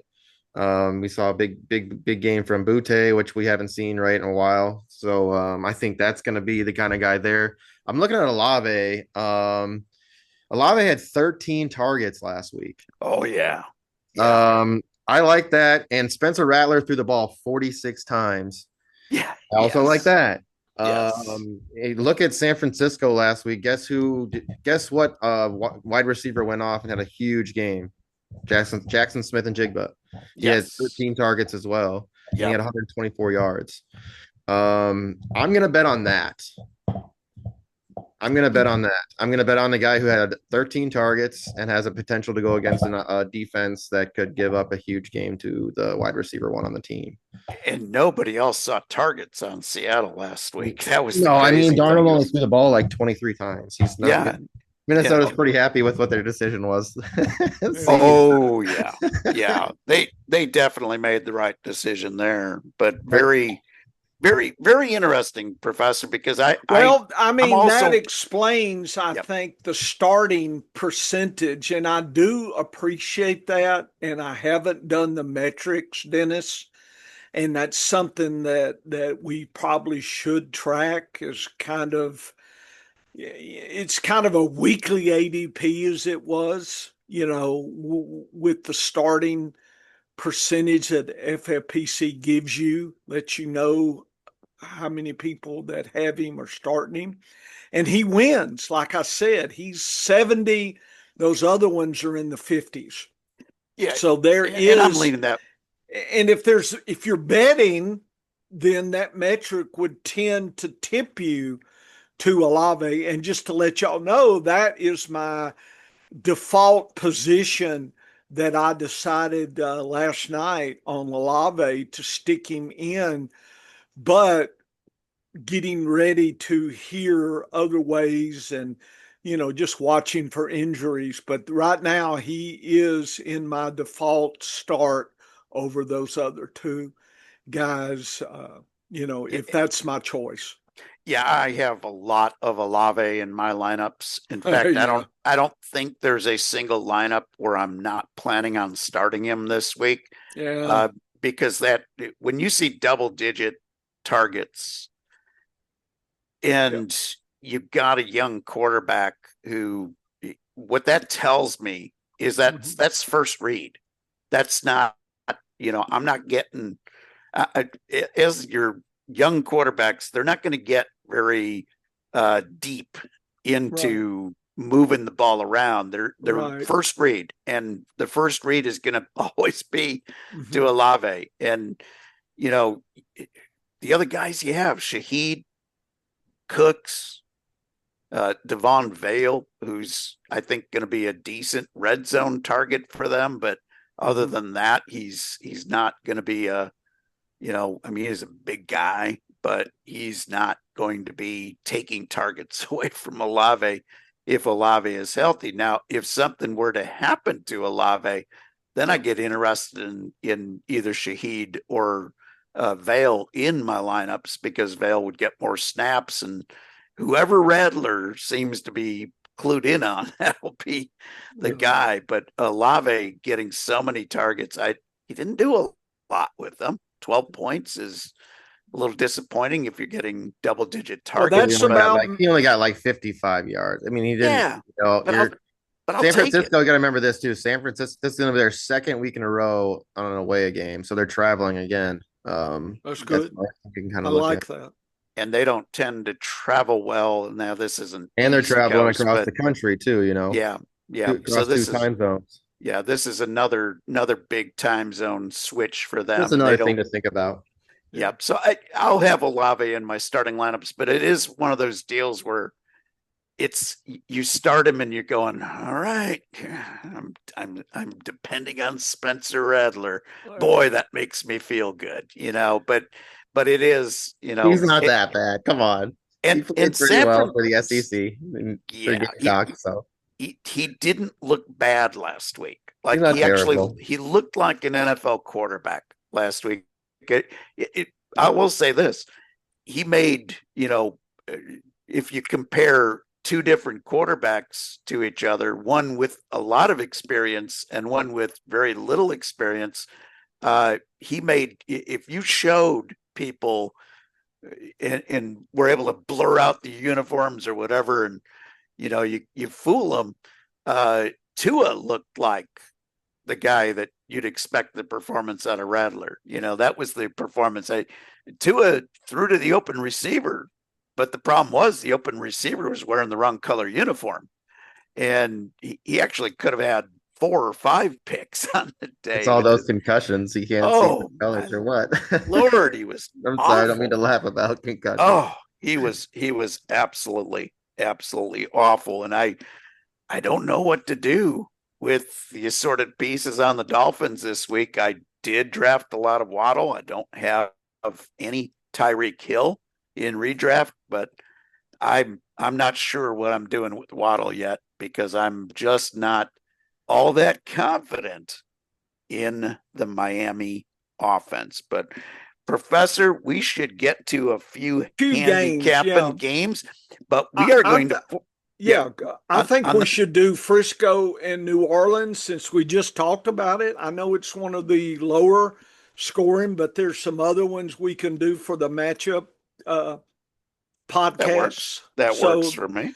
and since I'm a Saints fan, and for sure we will cover in the regular podcast the uh, Minnesota game. So we will do that. So let's you and I hit Frisco, New Orleans, and folks, I will have the real time uh, data for uh, uh, this on our podcast page on the Science of Fantasy Football. And this was earlier in the week, the Vegas information, the date, the time, the game, the favorite to dog, the spread, and the over under. And Frisco versus New Orleans is 41 points. It may have gone up a little bit or down. And that the spread is 4.5 points there, Dennis. The power rankings, New Orleans is second from the bottom, Dennis. So Ugh. my issue is should I play Kamara or Olave? That's something when we discuss to think about because your rule of thumb is only play one in that situation. And San Francisco is about average for the week in power rankings. So they hold the edge there, but they've got you know, some issues on their wide receivers as well. But CMC could just keep, New Orleans, back on their heels a little bit. So it's going to be interesting this week. And we did, I did give you guys power rankings for the week. It's not for the season, just for the week. There's a spread, matchup, my player analysis. Everything's kind of thrown into a gumbo. And then I get an average metric across all the players and teams and information. And I come up with my secret sauce here. And I call it my power rankings. And you could see the top Detroit is number one this week. Tennessee is the worst with New Orleans right there. And Baltimore and Arizona are really, those three are above the league this week as far as positives. And then the negatives are Carolina, New Orleans, and Tennessee are kind of the negatives here. But anyway, that's my power rankings. And here is the actual game here. Frisco 25, Saints 16, Dennis. So, as a Saints fan, that's extra sad for me to see Vegas 4.5, 41 over under. So, uh, does Frisco need 25 points to beat the Saints? Uh,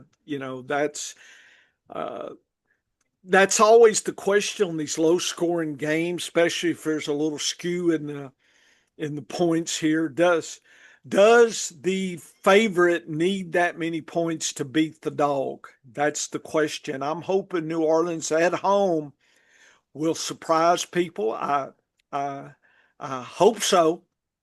The Daps, though, say start Kamara early and often and start the kicker, Dennis. So Kamara seems to be an automatic start. And of course, I'm playing him everywhere I have him anyway.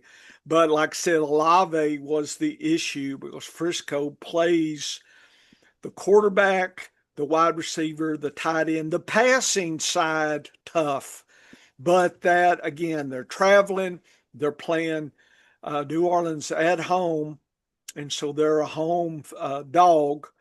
Frisco, on the other hand, CMC should eat and feast, ease this situation. So looks good. And the wide receivers, tight end, I'm hoping Tongas taking the place for Kittle. I'm hoping he will catch 3 or 4 and get me close to 10 points. I need that where Goddard and Kittle are on IR. I couldn't really scrape much else together there. And the defense might be a play for Frisco. I didn't play them, but you could stream them this week.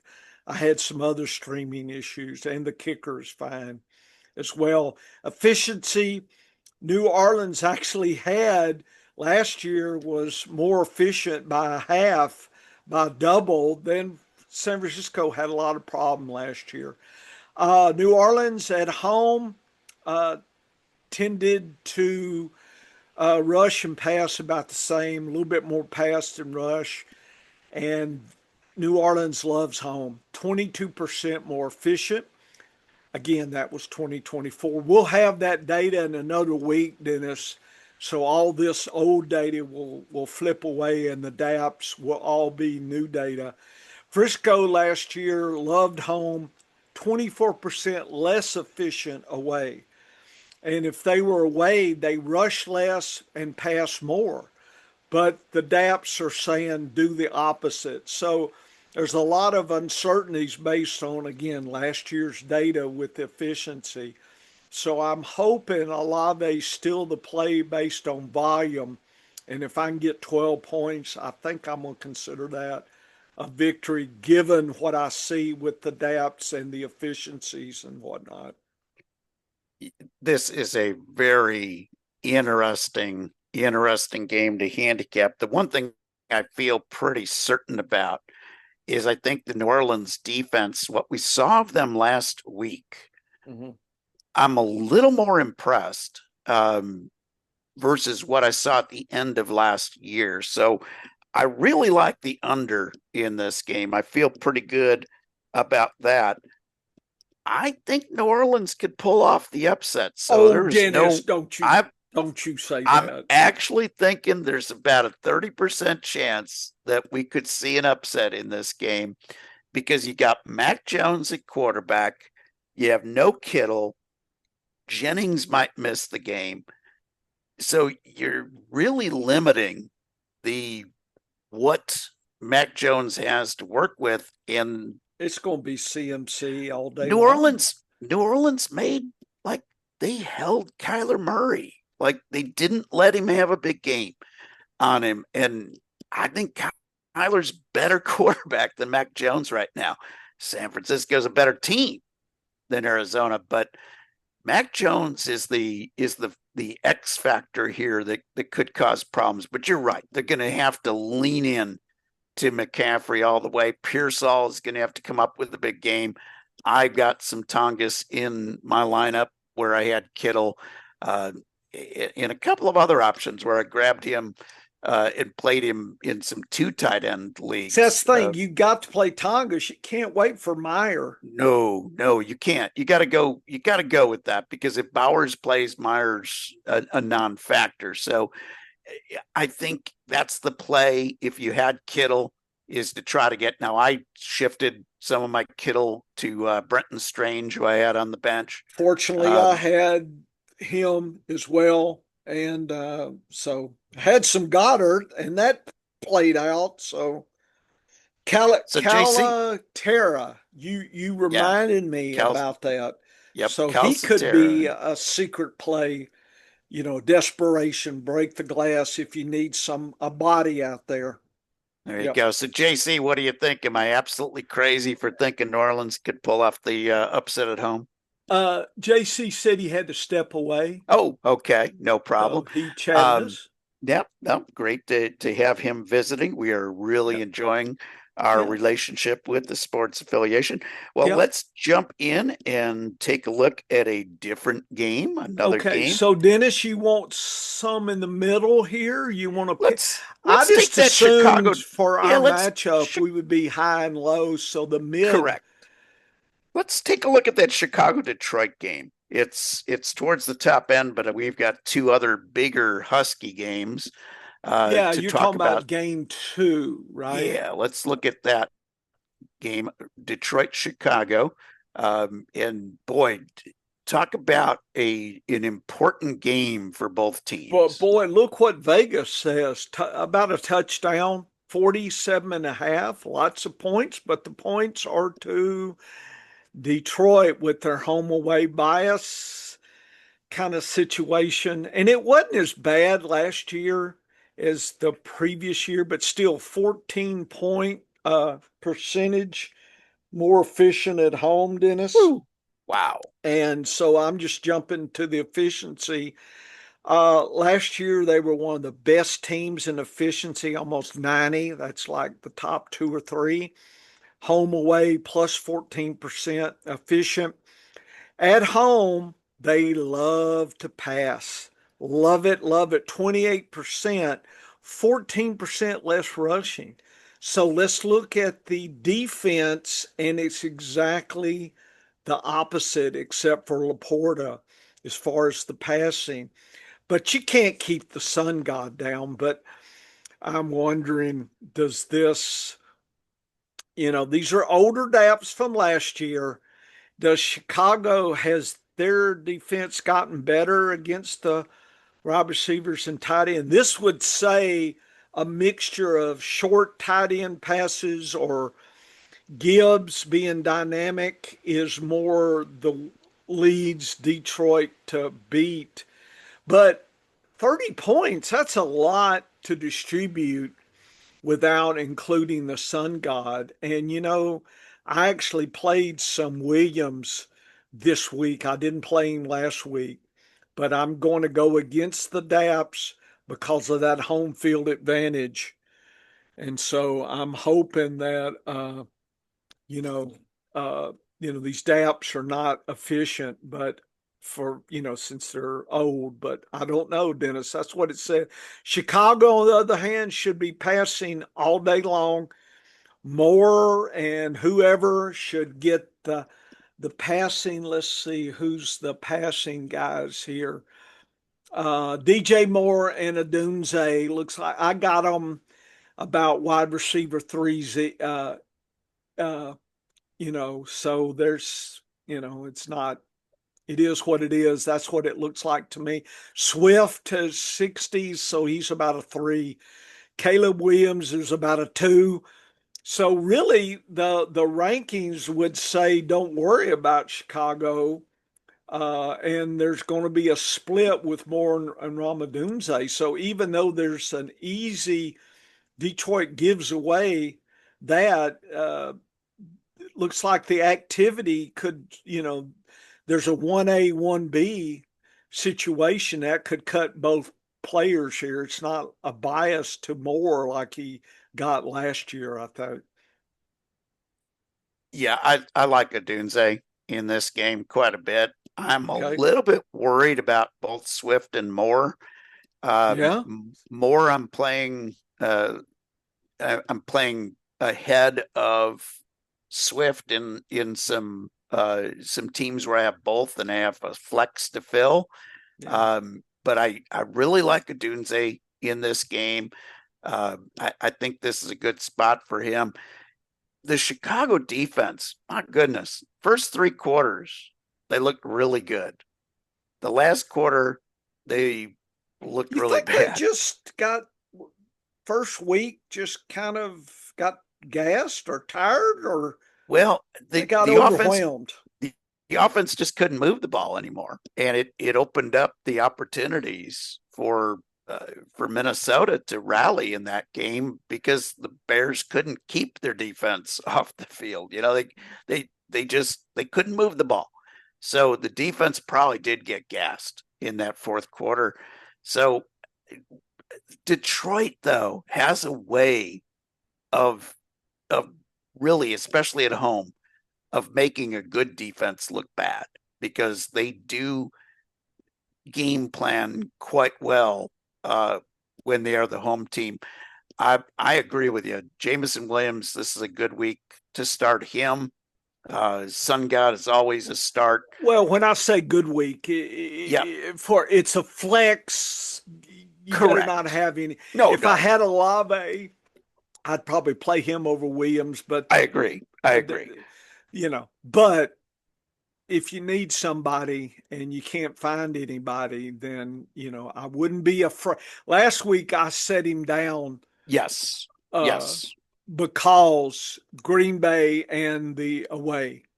And Yes. right now, I don't know if Green Bay, Detroit's playing away next week or whatever. I don't know the schedule that far ahead, but I'm going to be riding that home away split on Detroit. I didn't see anything.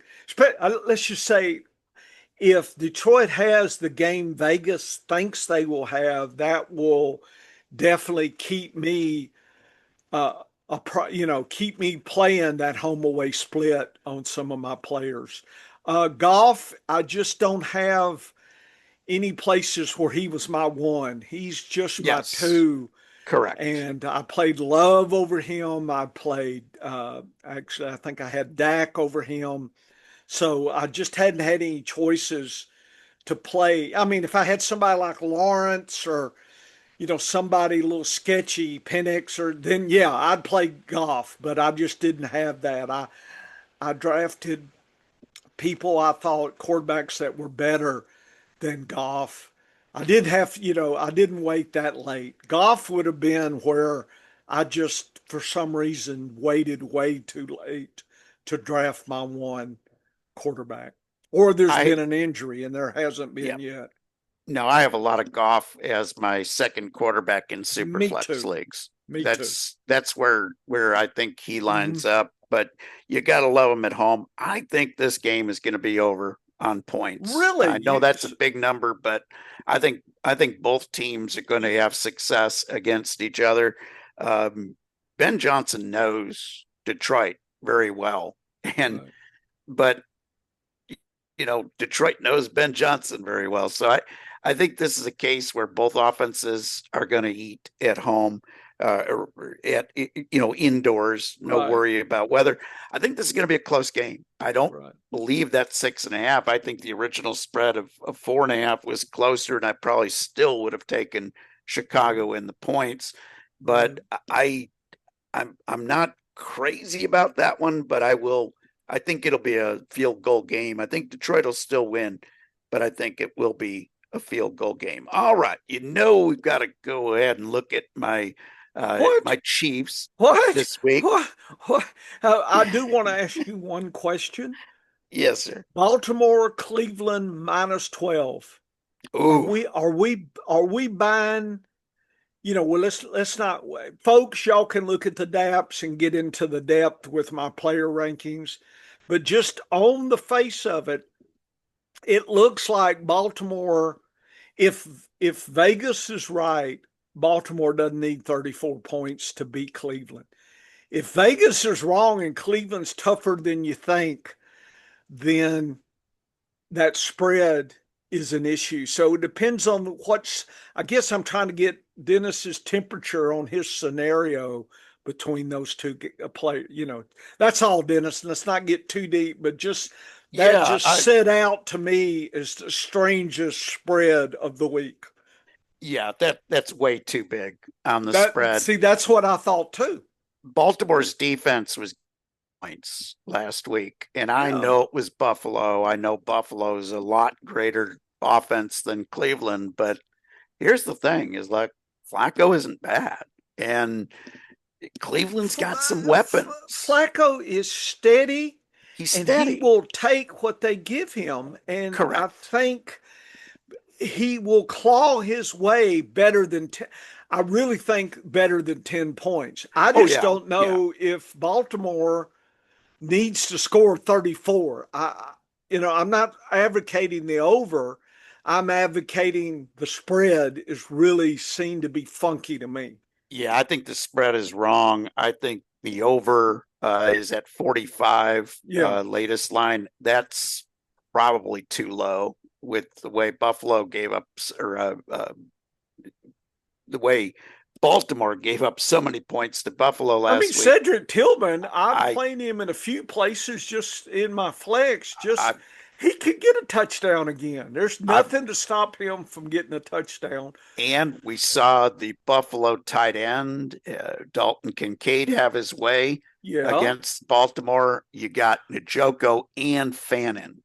I think there's So, an, yeah, I'm not yeah, saying, unfortunately, they probably cut each other's throat for anything but maybe daily fantasy or a prop kind of parlay to where, I don't know if there's a prop where you could combine three catches for each, yeah, Vegas won't pay you what that's worth, but that would be, and then, in other words, I think there's maybe 6 or 7 catches for tight ends. I just think they may split them, and that could hurt each one's chance. yeah. I am getting off of it. Early in the week. I was thinking that I was taking Baltimore as my survivor pick this week. Hmm. And the more I have thought about this game, the more I'm worried about it. Because Who did I, you I, take?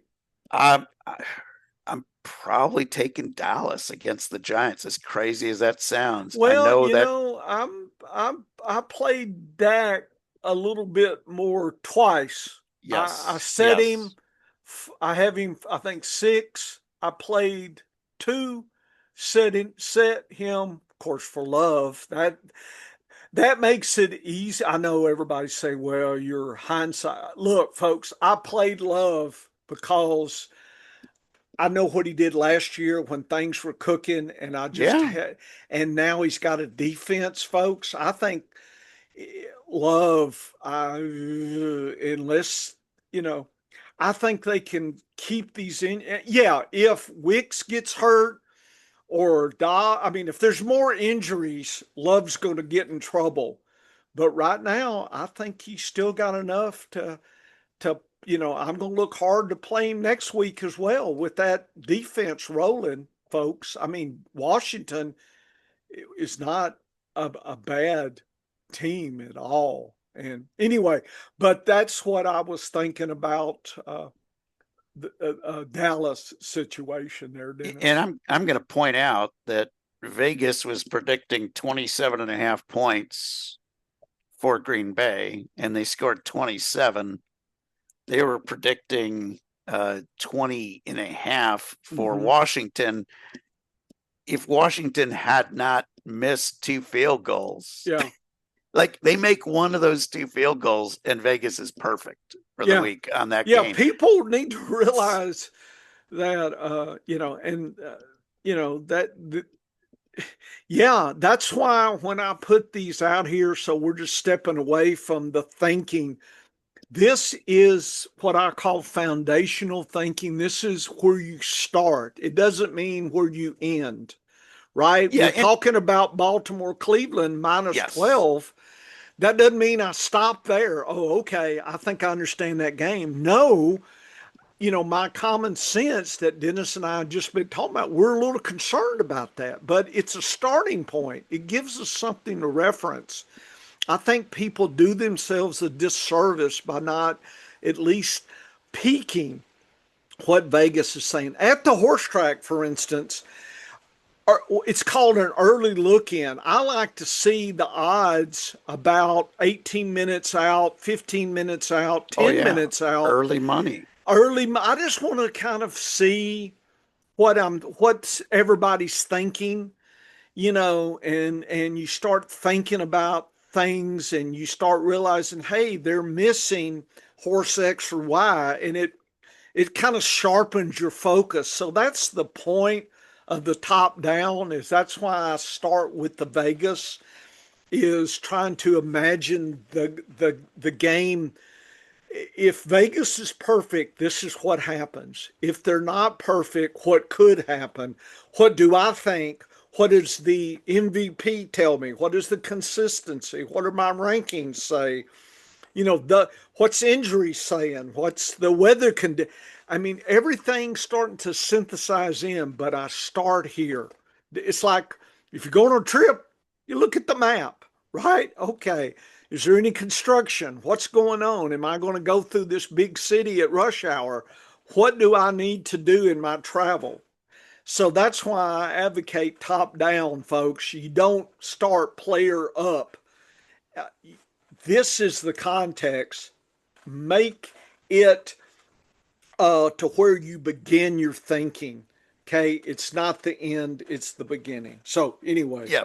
And my dad used to look at the first look at the tote board when they switched from race 1 to race 2. And now yeah, all of a that sudden they're early throwing the money odds up. would drop in. That early money would drop in. And if he saw like a 5-1 or greater horse that opened as the favorite because somebody dumped $1,000 to win It bet could be the on him, trainer or the barn is talking. could be the barn. And he'd always look at that and he'd always factor that in. So early money and late money at the racetrack It's means very something. intriguing. And that's why we look at Vegas and then we look at where the line moved from Yes. early in the week to now, and Yeah. sometimes looking at where the public is just to get an idea on various inputs for Yes. that race. Professor, before we do our final game of the Yeah. week here Yeah. on our show, I want you to pop up the power rankings again because I want to make one more point about Okay. power rankings Okay. because you alluded to it. If teams are in the red, Right. okay, Tennessee, teams are in the red, yeah, New Orleans, Carolina, Cleveland, and Chicago. it doesn't mean I'm not gonna start a player from those teams, but I've got to have a real good excuse to start 2 players from that team. So in other words, with the Giants this week, Yep. yeah, Very suspicious. Malik Neighbors will be in the lineup if I drafted him, but I probably am not playing a running back this Probably week. not playing Tracy. And it probably not. With New Orleans, I'm playing Kamara Yep. and Olave, but I'm certainly not going 3 deep with them. Well, I'm even worried, like I said, and I'm worried about Olave 2 has deep. been Yes. my thinking. And, I was just reminded of my power rank. I said, Oh, yeah. I forgot Yeah. my power rankings. Damn. But flip flop that to the other side, and Detroit, Baltimore, Arizona, all high in the green. Like, Yep. those are teams I'm looking for an excuse not to play their players. Like, I will What go. does Vegas think? I mean, we know Baltimore, we know Detroit. Let's see, Detroit is 29, Baltimore 34, and Arizona 28. Yeah. Those are some of the highest of the week. And you're saying, well, is that what you're doing? Folks, it is part, I'm not going to tell you my secret sauce, right? and you're thinking, well, why not? Well, let me ask you this. Here's the question. Why are you not asking some of the other pundit secrets? I mean, no offense to any of these people, but the high, Parthenon of the greats, you're not asking their secret play. Why do they lie? I mean, who knows what they're using, and they may not want to tell you. And I'm just saying, until somebody pays me money, Dennis, I'm not saying. I'll tell Dennis, but hey, this is in the family. I didn't spend my career being an analyst in biology to give it away now. I'll give you what I'm thinking. Here's the result, but I'm not going to. I probably should do that. If somebody wants to pay me, I will take you through a lesson on how I do power rankings. Okay, but I don't need $10. And by the way, when people have these these things where if you give me $3 a week, I'll give you my secret stuff. $3 if it's real. Am I $3? Are you kidding me? No, $3. No, I can set that on fire and light my cigar for $3. It's gonna cost you money, and you can't buy my time. So that's why I get suspicious. All I want's $3 for my millionaire lesson to beat Vegas. why are you charging me $3? If it's that damn good, why charge anything? Just don't sell it and you make the $1,000,000. It's the same thing at the tip sheet. If your tips are so good at the track, why are you charging for them? Why even put the tip sheet out? Because there's more money mining the miners than there are going in there trying to find the gold or the diamonds. Then those are rare. So Yeah, it, everybody knew that. Mine the miners and all the, all the gold rush, the ones that made money were the store, that showed you the mules and the blue jeans and the pans and the picks and the shovels that are 5 times the value. That's where the money was made. You want the millionaires? That was the one who owned the general store. Mr. Drucker made his money, right? Selling the pig biscuits, to Arnold. That's where you made your money right there.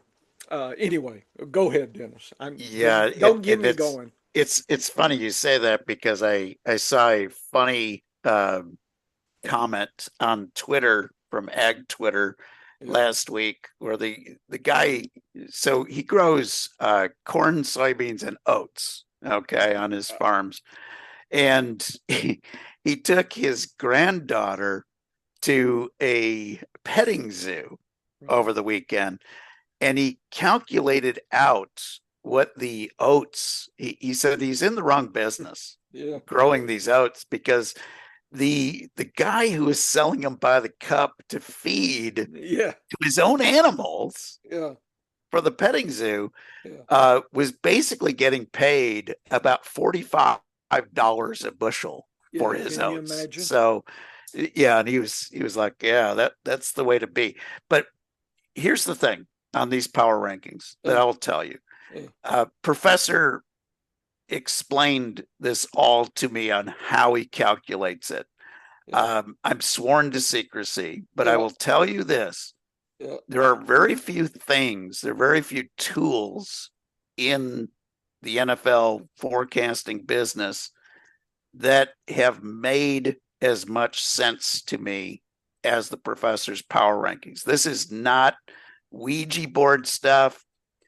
This is, and I was skeptical when he first introduced this about. When was that? 3 or 4 years? Did you ever figure out when we started our podcast? Remember, we've been doing this 5 years now. 5 years? 5 years now. But here's the thing: is the power rankings only came on board a few seasons ago. Yeah. And the first year of the power rankings, I'm sitting there going, I don't know if I am buying this. The last 2 seasons, I have looked at this and I've said, this is how I use them mainly. If a team's way in the green or way in the red, it changes my attitude for fantasy football. Anybody in the middle, I don't care about. The teams in the middle, I don't care about. And when it comes to a matchup for betting a winner, if you've got a big spread on a game, Vegas is saying 8-10 point spread. 12 points with Baltimore, Yeah, 2 teams that are in the middle. Okay.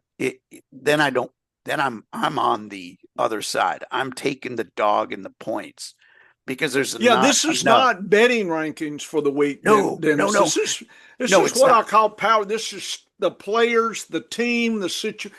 It includes the landscape. Let's call it the landscape. Yeah, but what I've found with it is it's not only good for fantasy football, but it can give you some clues for the over-unders. Mainly. Yeah, okay. But also, if I've got 2 teams that are in the middle, there are more often than not, those games are fairly close. Like, they're not going to be a 12-point spread game. In this case, our 12-point spread game, you got some of the highest and the lowest, highest to the lowest. So it makes sense. And that explains why Vegas ended up putting a big number on that. But it tells me that Vegas is using some of the data streams that I use. There's only so much that's out there, and that's intriguing to me because I know how I do it, and I wish how come Vegas doesn't tell me how they do it? Oh yeah. Yeah. And They're that's not the going to tell thing. you how they do it. No, no, and they're not. And but that's why we have to imply things from their Mhm. forecast and figure it Yes. out. But what I'm telling you folks is that I've been using this religiously. And if you're far in the green or far in the red, you have to change the way you're looking at fantasy football from those players. You notice I didn't say if they're in the red, you eliminate all the players for No, no, no. no, you don't do that. But you pick your spots. You have to be very careful on what you're doing. Right. In the red and in the green, you're like throwing darts at the board. Yeah, give them all to me. I want as many players from that team within reason, but Right. I will take those guys each and every time. So our last game that we Yeah. need to look at, of course, it's the Kansas City and Philadelphia game. Breaking news. Two pieces of breaking news just Oh, came hell. across the wire. Big trade. What? Big trade. So New England Patriots What?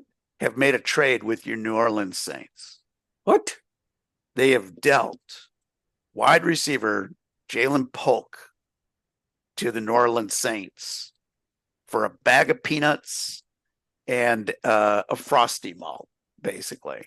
What? So no, there's no big trade. But Okay. Polk, who was a pretty high draft pick, I think he was a second rounder a few years ago.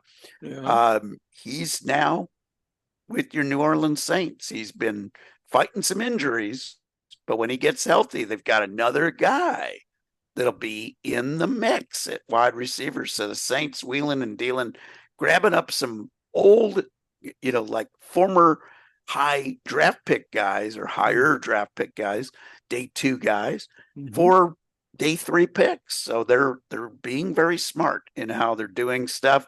The other news, Yeah. Xavier Worthy out for the next 2 weeks. But It, that's a yeah. lot better than going to the IR. So that's pretty encouraging. Okay. Well, that's interesting. So now, speaking of Worthy, Philadelphia, Kansas City, I do not know the latest line. It was very close. It was Philadelphia, Kansas City by 1. It may have flipped. I don't Yep. know. Still the What? same way. Still Still the same Philadelphia by 1. Yep. by 1. So Philly is an away favorite over the Kansas City at home. I think it's a pickle. I think maybe even Kansas City might have an advantage, home field advantage. So I'm not just sold on everything. The saddest thing I see is the tight end depth. That was Goddard, and I was already Oh yeah. ready to Yep. collect. Yep. And now I see he's out. So Calc- Calaterra's Calcaterra. Yeah. Calcaterra sound like calcium, and that sounds like it's static and in a bone, and it doesn't even that somehow that doesn't remind me of movement and quickness. It sounds like sluggishness. So that uh, you know, just like there was a jockey at one time, his last name was Sucky. And my Yep. dad and them, I remember one time they put all this money in and singled the horse in their pick 3, and they're all at the end of the thing, they lost and they were all cut. I said, folks, you bet on the horse that was ridden by a guy named Sucky. Now, why would you do that? And they all looked around. You're right. We'll never bet on the Sucky. I mean, that wasn't the lesson, but that's the lesson they took. So sometimes Sucky wasn't on a Sucky horse.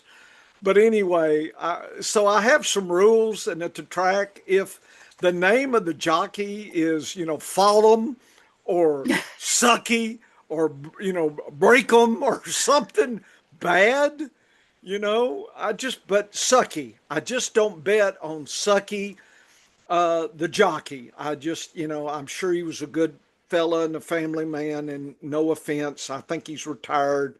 I think he was in Massachusetts years ago at the old track years ago. You know, where they, if you're on the wrong horse, you have to fall off so that the wise guys get their bet. You know, at least that's what Andy Beyer said in his book, that the jockey got so much ahead and was, the horse wasn't listening to him, that he had to fall off to keep from winning. So there was some funny stuff, but sucky. So I'm just saying, Well, uh, on the Chicago circuit, yeah, there was a Hispanic writer by the name of Jose Losa, yeah, and we said lose, it looks lose. looks No, like loser. So yeah, and he yeah, didn't I don't win. play losers He or didn't win very suckies. often. But here's Okay, Calcaterra's stats in okay, the 8 games. okay.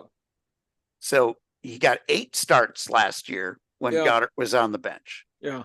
His best 2 games, 10 points Okay, each. okay. Had 2 more 8-point games. Mm-hmm, Okay. mm-hmm. So that's 4 games, 8 or greater in that's 50% of his games. He was 8 points or more. Yeah. Here's the downside. Well, Four of his games, he was 4 points or yeah. less. I So know why. he didn't. It sounds like calcification, which means the bone is just too, it'll break too much, you know. So anyway, that's why, as a biologist, I'm There off you go. him. Anyway, Dennis, the 2024 DAPS, and I need to go ahead and jump to week 4 so I can get my DAPS and my everything. It's like I needed extra preseason time. I need go ahead and speed it up now so I can go ahead and get the DAPS and the efficiency, so I can go ahead and have some more data that I think is a little So bit more real. But so it looks like you're telling me Kansas. you need a DeLorean and Doc Brown Oh to take yeah, you Back to the back to the Futures. future. Yeah, I need, but boy, the Kansas City, it just looks like you're not going to play anybody, and that never makes sense to me. I mean, the DAPs have never been so etched in stone or written in blood that you wouldn't play Mahomes at home now, but that's what it says, and so. I think if I was betting, I wouldn't bet too many parlays. But that'd be the only thing I'd worry about. I'm not worried. I'm going to play Kelsey. I'm going to play Mahomes.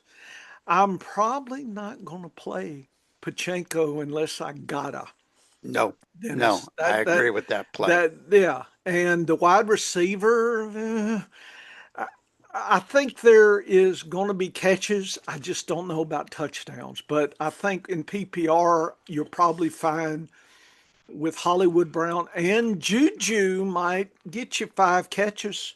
Dennis, you might get you about median Yep, points. yep. So I wouldn't, if you got somebody better, play them. But if not, Juju could surprise you. Philly, it looks like Devonta Smith and AJ Brown, y'all need to bounce back. Extra tough versus Barkley. Are we buying that? That's what the DAPs are saying, that Kansas City's going to crush. It's hard to imagine, but maybe it's not a 2 touchdown game for Barkley. I wouldn't play the defenses or the kickers unless I got a efficiency. KC was 60. Philly was 82 last year. Uh, KC's at home. It really didn't matter home. Uh, KC at home loves to rush, but they love to pass too, so nothing dramatic. They were one of these teams that did at home did good in both, and that there's nothing here that would say uh, that I would go against that. Philly away actually plays 8% better, Dennis. 8% better, and they want to run more, pass less.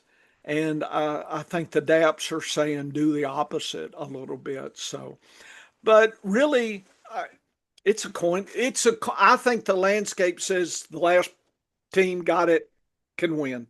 That's how I think it's going to be, a knockdown, drag out.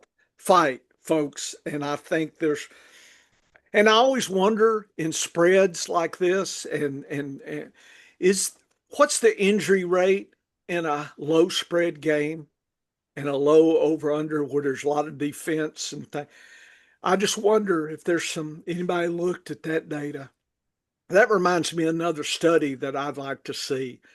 Looking at injury, is there something different in high shootout games versus low? I don't know. This looks like there's going to be a lot of hitting, and I just worry about injuries. Yeah, two very, very good defenses going up against each other. We did see Saquon Barkley put up 147 and 2 touchdowns the last time he faced Kansas City in the Super Bowl. Yep. But that was a game where Philadelphia just dominated at the line of scrimmage on both sides of the ball. So kind of throwing that out. This is a game I wouldn't bet. I think this is a game you just sit and enjoy. I do think if I had to make a bet on this game, it would be on the under. We did not see Philadelphia clicking on all cylinders last week, and that was against a lesser defense. Yep. Spags knows how to put pressure on a quarterback and to, try to slow that part of the game down. I think with Philadelphia trying to run the ball and with Kansas City using that short passing game, Yep. I think you're going to see a shorter game. In essence, I think both teams will take time off the clock, and that's why I think the under is the play here. I agree with you on Kansas City. You're playing Mahomes, you're playing Kelsey, because that tough depth for the running backs is going to put the pressure on the passing game. That's what if Kansas City's going to win this game, they're going to have to throw the ball probably to Kelsey 45 times. and to the two wide receivers. Yeah. Hollywood's going to get in play here. They'll take a couple of deep shots with Thornton again. Juju will be again if you need some help kind of guy. And you've got first come waivers and you've got somebody that you're not sure about, it could be worse. You could do worse than Juju to try to get you 10, 12 points. Juju could have that kind of stat line where he has 7 targets, 5 catches, 35 yards. That's eight. That's 8.5 points. That's not a bad flex starter. It won't. I don't think he'll lose you. He may not win, but if you need some steadiness and in some of your flexes, and if he finds the end zone, then that's a game above median. Yeah. So, and I think that's exactly what you could expect for both Hollywood Brown and Juju. Like I said, I think Thornton might be a crazy, he might get that long touchdown finally completed. They certainly tried enough last week. Yeah. Didn't get it done. But, the ball spins different in South America. So, there's a reverse thing. Isn't that how that works? Right. So, maybe that was the problem. But no, I think this is a game you enjoy watching. It'll be the game of the week. And I would not make a bet on this game. And I am sitting my Pacheco shares as well, which tells you how I feel about the Kansas City rushing attack in this one. So head on over to the scienceoffantasyfootball.com. Check out my week 1 ratings. Check out the professor's power rankings and DAPs. Head on over to the sports affiliation and check out the matchup lab. Which we're going to record right after this. And come on back here next Wednesday for another edition of the Science of Fantasy Football. Get to work, folks. All right. That was fabulous. Good. My dog's happy. Let me stop it.